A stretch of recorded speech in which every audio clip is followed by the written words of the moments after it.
नमस्ते dear viewers. तो आज इस वीडियो का हमारा जो टॉपिक है वो है energy density of a wave. जो वेव मोशन का ये जो देख रहे हैं ये वेव मोशन का एक इम्पॉर्टेंट टॉपिक है जो जनरली एग्जाम्स में 15 मार्क्स के क्वेश्चंस में पूछता है या फिर ऐसा कहें आता है। तो इस टॉपिक को डिस्कस करने से पहले हम यहाँ पर एक छोटा सा कंसेप्ट समझेंगे और फिर उसी कंसेप्ट को लेते हुए एनर्जी डेंसिटी तक पहुँचेंगे। तो हमने यहाँ पर क्या किया, ये जो हम डॉटेड लाइन देख रहे हैं ये डॉटेड लाइन है मीडियम। ये कोई मीडियम है जिस मीडियम का डेंसिटी हम ऐसा कहें इसका डेंसिटी रो है। चलिए इस मीडियम का जो डेंसिटी है उसे हमने यहाँ पर रो डिनोट कर दिया। और ये जो ये वाला लाइन है ये वाला लाइन, ये जो वर्टिकल लाइन है ये है वाई एक्सेस और ये जो हॉरिजॉन्टल लाइन है ये है एक्स एक्सेस। और ये हमने ओरिजिन कंसिडर किया है या फिर ऐसा कहें ये एक ऐसा पॉइंट है जिस पॉइंट पर सोर्स है जो वेव को जनरेट करेगा, या फिर ऐसा कहें कि इस पॉइंट से वेव इस मीडियम में एंटर करेगा। जैसे कि इस तरीके से यहाँ से कोई वेव ऐसे आ रहा है, ऐसे ऐसे कुछ इस तरीके से यहाँ पर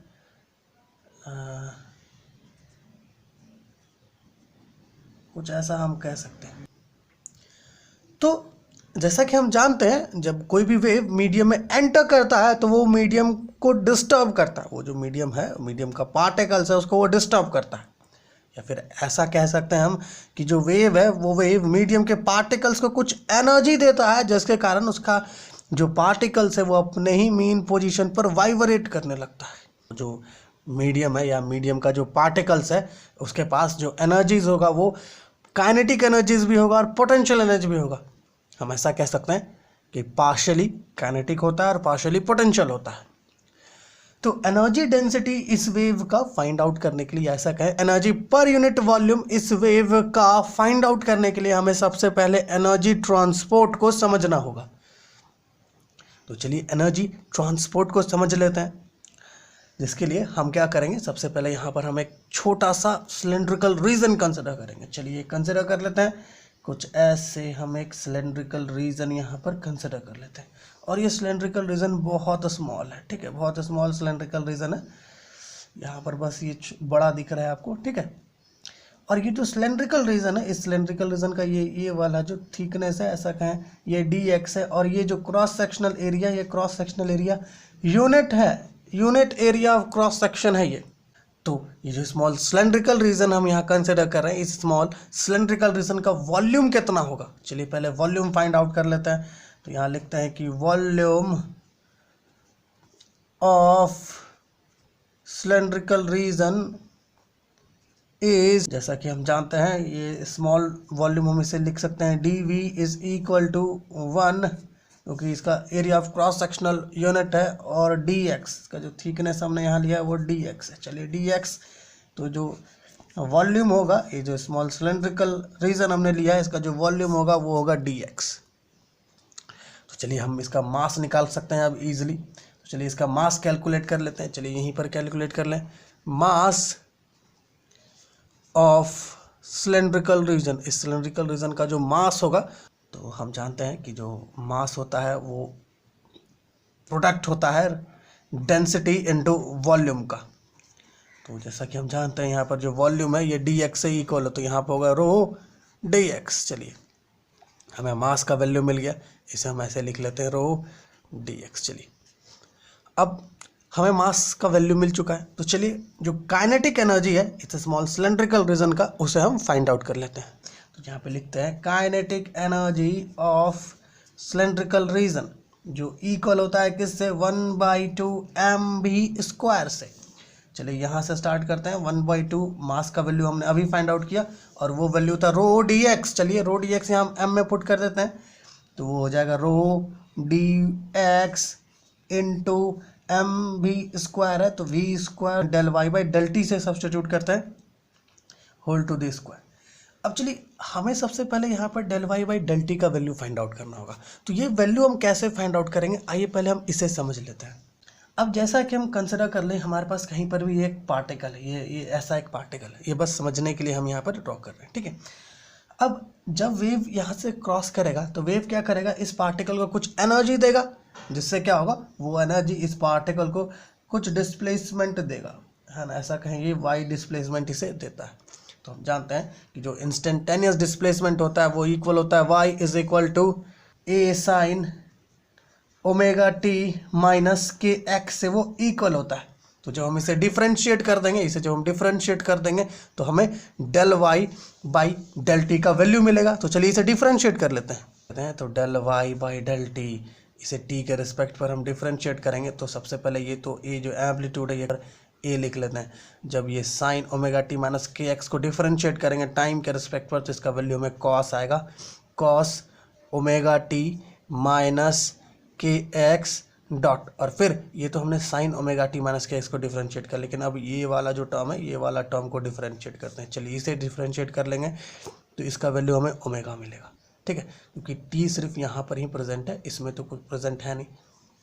तो जो del y by del t का वैल्यू हमें मिलेगा वो मिलेगा A omega cos omega t minus k x. तो चलिए हमें del y by del t का वैल्यू मिल गया। तो अब इस del y by del t के वैल्यू को यहाँ पर सब्स्टिट्यूट करते हैं।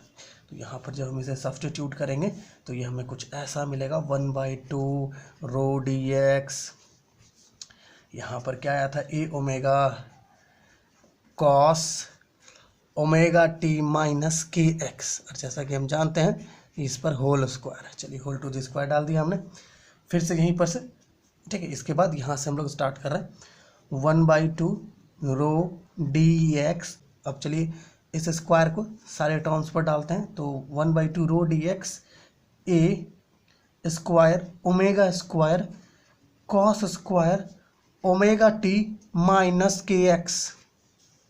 तो इसे थोड़ा सा अरेंज कर लेते हैं।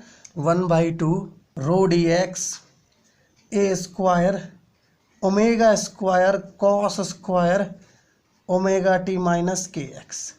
तो चलिए ये जो वैल्यू हमारे पास आ रहा है, ये वाला वैल्यू, ये काइनेटिक एनर्जी है किसका, इस स्मॉल सिलेंड्रिकल रीजन का। तो चलिए अब पोटेंशियल एनर्जी फाइंड आउट कर लेते हैं। ये जो स्मॉल सिलेंड्रिकल रीजन है, इस स्मॉल सिलेंड्रिकल रीजन का पोटेंशियल एनर्जी को फाइंड आउट कर लेते हैं। पोटेंशियल एनर्जी को फाइंड आउट करने से पहले एक छोटा सा कंसेप्ट समझ लें।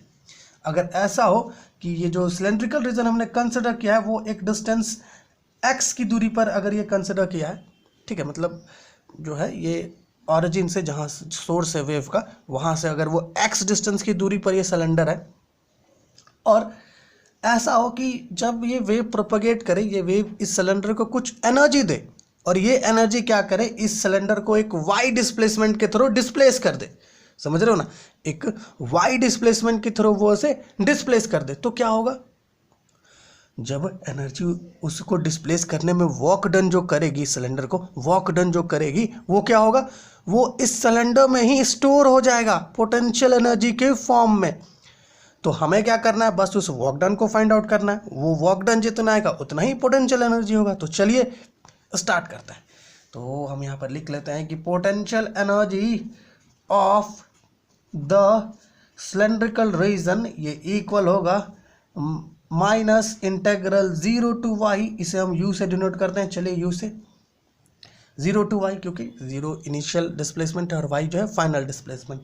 हम यहाँ पर लिखेंगे एफ डी वाई। चलिए एफ डी वाई हो गया, और हमें सबसे पहले यहाँ पर फोर्स का वैल्यू फाइंड आउट करना होगा, फोर्स का।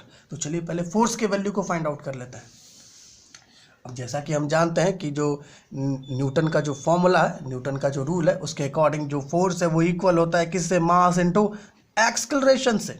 हमारे पास मास प्रेजेंट है वो है रो डी एक्स, लेकिन एक्सलरेशन नहीं प्रेजेंट है हमारे पास। और ये जो एक्सलरेशन होता है ये इक्वल होता है del y by del t, ये del square y by del t square से ये इक्वल होता है एक्सलरेशन। तो हमें यहाँ पर क्या करना होगा, हमें यहाँ पर ये जो हमने वेलोसिटी निकाला था इसे हम एक बार और डिफरेंशिएट करेंगे। तो जब हम इसे डिफरेंशिएट करेंगे कुछ ऐसे, del by del t bracket del y by del t bracket, तो हमें मिलेगा del by del t bracket a omega cos omega t minus k x, कुछ ऐसा मिलेगा। तो ये हो जाएगा आपका del square y by del t square और ये इक्वल होगा किससे, चलिए इसे बाहर निकाल लेते हैं और जो ओमेगा है इसे भी बाहर निकाल लेते हैं। तो यहाँ पर जब हम इस टर्म को डिफरेंशिएट करेंगे तो हमें मिलेगा साइन में आंसर जो होगा साइन ओमेगा टी, ये टी है ठीक है, माइनस के एक्स, और ये साइन नेगेटिव में आएगा तो चलिए इस नेगेटिव साइन को बाहर लिख लेते हैं। और जब हम इस वाले टर्म को डिफरेंशिएट करेंगे इस वाले टर्म को तो हमें क्या मिलेगा, हमें ओमेगा मिलेगा। तो इससे हमें भी पता चल रहा है कि del square y by del t square ये इक्वल है माइनस ए ओमेगा स्क्वायर, ये ओमेगा और ये omega, sine omega t minus k x. तो हमें जो फोर्स का वैल्यू मिलेगा वो कुछ ऐसा मिलेगा कि रो डी एक्स इंटू ये जो del square y by del t square है इसका वैल्यू हम कुछ ऐसे सब्स्टिट्यूट कर सकते हैं। तो ये वाला जो टर्म है ए sine omega t minus k x, ये यहाँ पर ये वाई को रिप्रेजेंट कर रहा है। तो चलिए इस वाई को यहाँ पर सब्स्टिट्यूट करेंगे तो हमें मिलेगा del square y by del t square is equal to minus omega square y. चलिए इसे यहाँ पर सब्स्टिट्यूट कर दिया हमने तो हमें फोर्स का वैल्यू मिला rho d x into minus omega square y. तो चलिए अब आगे चलते हैं और पोटेंशियल एनर्जी के वैल्यू को फाइंड आउट करते हैं। तो यहाँ पर हमने फोर्स का वैल्यू क्या फाइंड आउट किया, ये हमने फाइंड आउट किया minus integral 0 to y, force का वैल्यू था rho d x bracket minus omega square y d y. तो ये माइनस और ये माइनस प्लस हो जाएगा तो हम यहाँ पे लिख सकते हैं u इज इक्वल टू ये जो ओमेगा स्क्वायर है इसे हम बाहर निकाल लेंगे तो हमें मिलेगा rho d x omega square bracket 0 to y y d y, ये मिलेगा हमें कुछ ऐसे rho d x omega square और y का डिफरेंशिएशन होता है वाई स्क्वायर बाई 2। अगर हम यहाँ पर 0 टू वाई लिखे तब भी जो वैल्यू हमें मिलेगा वो यही सेम मिलेगा, वाई स्क्वायर बाई 2 ही मिलेगा। चलिए आगे बढ़ते हैं। तो u is equal to rho d x omega square y square by 2 आएगा। अब जैसा कि हम जानते हैं ये जो y है इस y का वैल्यू जो हमने यहाँ पर देखा था ये वाला वैल्यू यहाँ पर सब्स्टिट्यूट करते हैं। चलिए इसे सब्स्टिट्यूट कर ले तो हमें मिलेगा 1/2 rho d x omega square bracket A sine omega t minus k x पर होल टू द स्क्वायर। तो चलिए इसे यहाँ पर मल्टीप्लाई कर ले ताकि u का वैल्यू हमें क्लियरली दिखने लगे। u is equal to 1/2 rho d x omega square a square sine square omega t minus k x. चलिए ये हमारा वैल्यू आ गया, इसे हम 2 लिख लेते हैं। तो इससे पहले हमने काइनेटिक एनर्जी फाइंड आउट किया था, ये वाला ये काइनेटिक एनर्जी था हमारा, ये वाला ये हमने काइनेटिक एनर्जी फाइंड आउट किया था और ये हमने पोटेंशियल एनर्जी फाइंड आउट किया। तो ये हमारा पोटेंशियल एनर्जी हो गया और ये हमारा ये क्या है, काइनेटिक एनर्जी। तो चलिए अब टोटल एनर्जी फाइंड आउट कर लेते हैं कि वेव ने कितना एनर्जी दिया इस मीडियम को, या फिर ऐसा कहें जो सिलेंड्रिकल रीजन है सिलेंड्रिकल रीजन को कितना एनर्जी वेव देता है। चलिए ये फाइंड आउट कर लेते हैं। तो total energy TE is equal to kinetic energy plus potential energy जिसे हमने यहाँ पर U से डिनोट किया है। तो चलिए काइनेटिक एनर्जी ये वाला है नंबर 1 वाला, तो ये 1/2 rho d x omega square cos square, sorry यहाँ पर ए स्क्वायर मिस हो गया तो चलिए इस ए स्क्वायर को यहाँ पर लिख लेते हैं क्योंकि ये 1 है तो कोई फर्क नहीं पड़ेगा इससे। Cos square omega t minus k x plus potential energy क्या है हमारे पास 1/2 rho d x omega square a square sine square, ये साइन स्क्वायर है omega t minus k x. तो जो टोटल एनर्जी हमें मिलेगा वो होगा टोटल एनर्जी TE, वो इक्वल होगा किससे, यहाँ पर अगर हम देखें तो हमारे पास ये जो कॉमन है उस कॉमन को बाहर निकाल लेते हैं। चलिए 1/2 ए स्क्वायर कॉमन है, ओमेगा स्क्वायर भी कॉमन है और रो डी एक्स भी कॉमन है। तो जो अंदर बच रहा है चलिए उसे लिख लेते हैं अंदर, वो होगा cos square omega t minus k x plus sine square omega t minus k x, ये बच रहा है अंदर। अब जैसा कि हमारे पास ट्रिग्नोमेट्रिक फॉर्मूला है उसके अकॉर्डिंग ये वाला जो टर्म है ये 1 से इक्वल होगा। तो चलिए तो जो टोटल एनर्जी हमें मिल रहा है वो इक्वल है 1/2 ए square omega square rho dx, ये हमारा टोटल एनर्जी हो गया। चलिए इसे नंबर 3 सब्स्टिट्यूट कर देते हैं। हमारे पास जो वैल्यू आ चुका है वो टोटल एनर्जी का है। अब जैसा कि हम जानते हैं कि जो एनर्जी डेंसिटी है, ये जो एनर्जी डेंसिटी है, ये एनर्जी डेंसिटी ये इक्वल होता है एनर्जी पर यूनिट वॉल्यूम से। ये इक्वल होता है एनर्जी पर यूनिट वॉल्यूम से। तो यहाँ पर हमारे पास टोटल एनर्जी है TE डिवाइडेड बाई जो वॉल्यूम है, ये जो सिलेंड्रिकल रीजन का जो वॉल्यूम है वो हमने निकाला था dV, जो dx से इक्वल था। चलिए आइए, ये dV है, dV जो dx से इक्वल था। तो हमारे पास जो टोटल एनर्जी का वैल्यू है, ये जो टोटल एनर्जी का वैल्यू हमारे पास आया है वो आया है 1/2 a square omega square rho dx divided by dx। ये है, ये टोटल एनर्जी का वैल्यू है 1/2 a square omega square rho dx, जिसका वैल्यू हमने यहाँ पुट किया। अब हम करेंगे क्या, ये जो dx है और ये dx है, इन दोनों को कैंसल आउट कर देंगे। तो जो एनर्जी डेंसिटी हमें मिलेगा वो एनर्जी डेंसिटी होगा ENERGY, एनर्जी डेंसिटी, ये एनर्जी डेंसिटी इक्वल होगा 1/2 a स्क्वायर ओमेगा स्क्वायर रो से। ये हमारा एनर्जी डेंसिटी है, मतलब एनर्जी पर यूनिट वॉल्यूम, जिसे हम एनर्जी डेंसिटी कह रहे हैं। और एनर्जी डेंसिटी का एक्सप्रेशन हम कुछ इस तरीके से भी लिख सकते हैं, क्योंकि जैसा कि हम जानते हैं जो ओमेगा है, यहाँ पर ओमेगा ये इक्वल होता है 2πn से, जो एंगुलर फ्रीक्वेंसी है ये इक्वल होता है 2πn से, जहाँ पर ये जो n है, ये जो n है ये फ्रीक्वेंसी होता है वेव का, ठीक है, ये फ्रीक्वेंसी होता है, ठीक है, वेव का जो फ्रीक्वेंसी है उसे हम n से डिनोट करते हैं। तो जब हम ओमेगा का वैल्यू यहाँ पर सब्स्टिट्यूट करेंगे तो एनर्जी डेंसिटी हमें क्या मिलेगा, चलिए इसे ED से रिप्रेजेंट कर देते हैं। Energy density is equal to 1/2 a square omega square रो।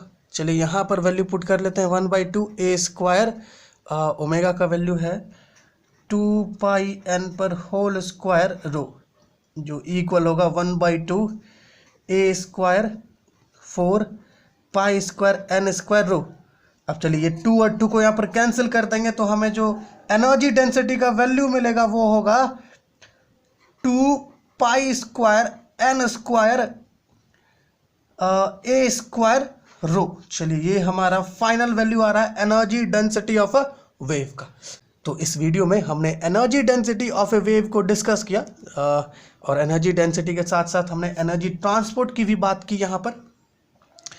और भी अगर आपको वेव मोशन से रिलेटेड और भी टॉपिक्स देखना है तो उसका प्लेलिस्ट है, वो प्लेलिस्ट का लिंक आपको डिस्क्रिप्शन में मिलेगा, तो वहाँ पर जा कर के आप देख सकते हो। और अगर ये वीडियो आपके लिए हेल्पफुल हुआ तो आप इस चैनल को अपना वैल्यूएबल सपोर्ट दे सकते हो। तो धन्यवाद, आप इतनी देर तक इस वीडियो पर बने हुए हो, इतनी देर तक इस वीडियो को देख रहे हो, तो धन्यवाद।